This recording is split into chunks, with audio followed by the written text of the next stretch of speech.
Every morning presents a hidden gateway, not to the noise, but to yourself. As the Buddha said, what you feel, you attract. What you imagine, you create. Yet most people wake up only to fall back asleep. Not in bed, but in life. Endlessly swiping, thinking thoughts that aren't even theirs, chasing a reality that leaves them exhausted. But what if your morning became your power? What if the first thing you said to yourself could shape your entire day? Your mood, your peace, your focus, your life?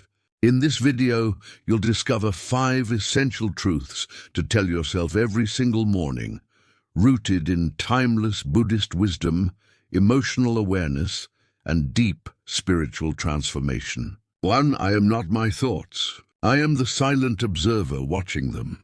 Every morning, the world rushes in before the sun fully rises. Thoughts start before our eyes even open, past regrets, present demands, future uncertainties. And most people suffer before they've even left the bed, not from pain in the body, but from the noise in the mind. A hidden turbulence builds in our mental space, and it steals our peace silently. But the first truth you must tell yourself each morning is this: I am not my thoughts. I'm the peace beneath their surface. It sounds simple, but it holds the power to shift your entire day. In Buddhist teachings, the mind is like a restless monkey leaping between branches, never still. But beyond the monkey's chaos is the sky, vast, silent, undisturbed. That sky is your true self. The mind thinks, judges, predicts, reacts. But you are the one who observes. When you begin the day by identifying with your thoughts, you tie your soul to their fluctuations. If your mental state turns anxious, you experience anxiety. If your thoughts turn harsh, you internalize shame. But none of that is you. You are the space that holds the thoughts, not the thoughts themselves. This is why most people suffer before breakfast. They never pause to notice. They wake up already inside their mind, already believing the morning narrative. Without knowing it, they let their mind speak first and their spirit second. But a mindful morning is built by reversing that. Let your spirit speak first. Tell yourself, I am not these thoughts. I am the calm observer as they flow by.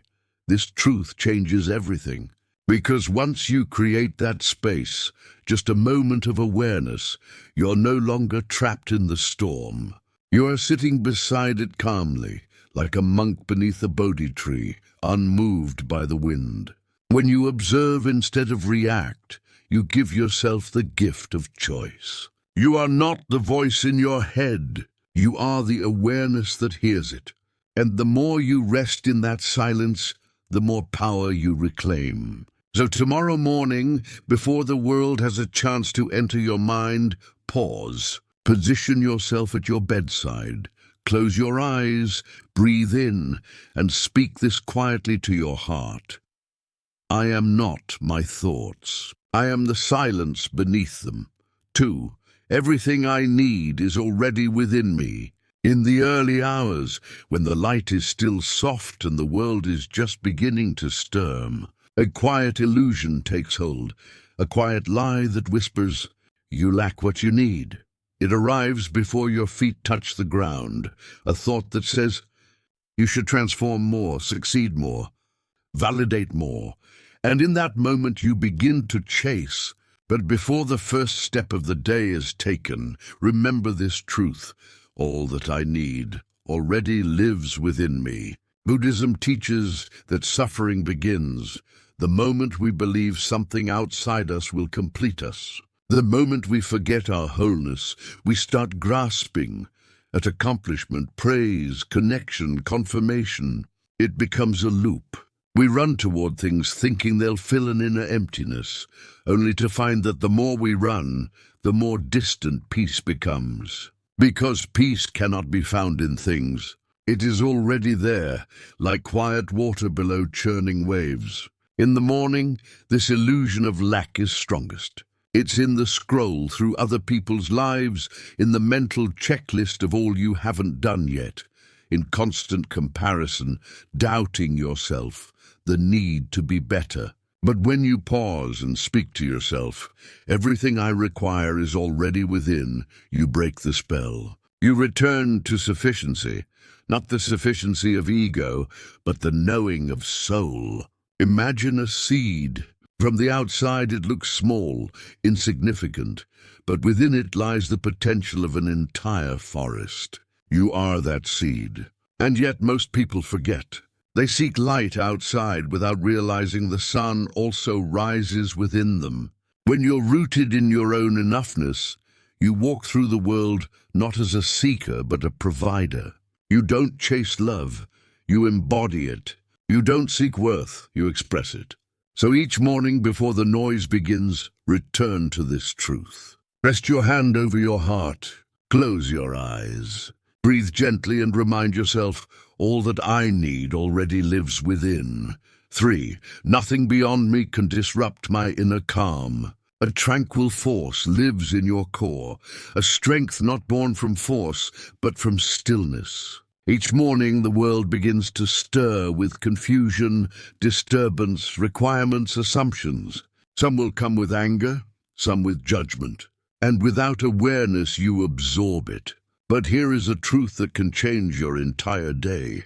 Nothing beyond me has the ability to disrupt my calm. You are not an absorbent meant to take in others' energy. You are a mirror meant to reflect without attachment. In Buddhism, we learn that suffering often comes not from what happens, but from how we carry what happens. The moment you internalize another person's chaos, you lose your own center. To live with calm in a chaotic world is not weakness. It is mastery. Mindful detachment is not emotional withdrawal, but heightened awareness. It is loving without losing yourself, helping without holding, listening without absorbing. Imagine a profound, quiet lake. Stones may be thrown, winds may blow, but the depths remain undisturbed. This is the practice, to let the world touch the surface, but never shake your foundation. You are not responsible for the temperament of others' mental states. Their anger is not yours. Their fear is not yours.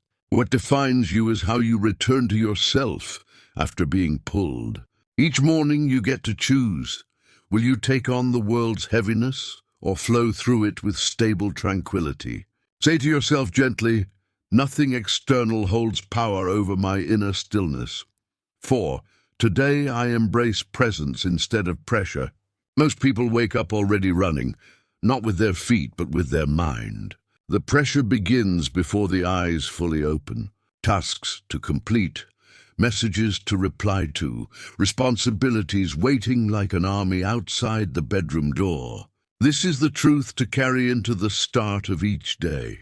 Today, I select mindfulness instead of stress. When you rush your morning, you rush your life. You start the day not as a present individual, but as a mechanism, reacting, hurrying, checking, chasing. Before you've taken your second breath, the day is already in control of you. But Buddhism reminds us to return. Return to your breath. Return to this moment, because this moment is the only place where life truly lives. The Buddha once said, "The issue is assuming time is unlimited." We often live as if life is waiting for us somewhere down the road, after the inbox is cleared, after the meeting ends. But life doesn't begin when the to-do list is done. Life is happening now, in this intake of air, this release, in a serene tea moment, in solar warmth caressing you. Pressure is often just an illusion disguised as urgency. It convinces us that hurrying is necessary, that doing many things at once is powerful. But pressure only pulls us away. It disconnects us from the softness of the present. Presence is your true home. It asks for nothing but your attention. No performance, no perfection, just your willingness to show up fully to what's here. So when the morning arrives, don't begin with your to-do list. Begin with one breath, a brief stop, your hand against your heart center. Speak to yourself with kindness. Today I opt for presence rather than strain. 5. I let go to allow life's natural flow. Each morning gives you a quiet choice to hold tight or to release. Most of us, without noticing, start the day already clinging to agendas, to anticipations, to our picture of how events should play out. But here's a truth that can gently set you free. I am releasing so existence can flow. Attachment is a quiet kind of prison. You may not see the bars, but you feel the weight, the urge to manage everything, the dread of transformation. Buddhism teaches that suffering begins where attachment takes root. The moment you say, "This must happen," you invite fear. But life, like a river, was never meant to be forced. It was meant to be followed. Your plans matter, but they're not meant to become chains. When you grasp at conclusions too intensely, you block what's trying to unfold. Letting go doesn't mean giving up. It means embracing the movement, trusting knowledge deeper than your understanding. Bamboo moves with the air current, not because it's weak, but because it knows how to stay standing. In that surrender, you don't lose your strength. You discover it. So speak softly to your soul as the day begins. I relinquish the compulsion to orchestrate. I release how I imagine things. I trust life to lead. The more you loosen your grip, the more your life begins to flow, like air moving, like streams, like hours unfolding. You move with life instead of struggling against it. As the Zen teaching says, when the mind becomes calm, truth can be heard. Begin each day by listening within and watch your surroundings manifest your inner tranquility.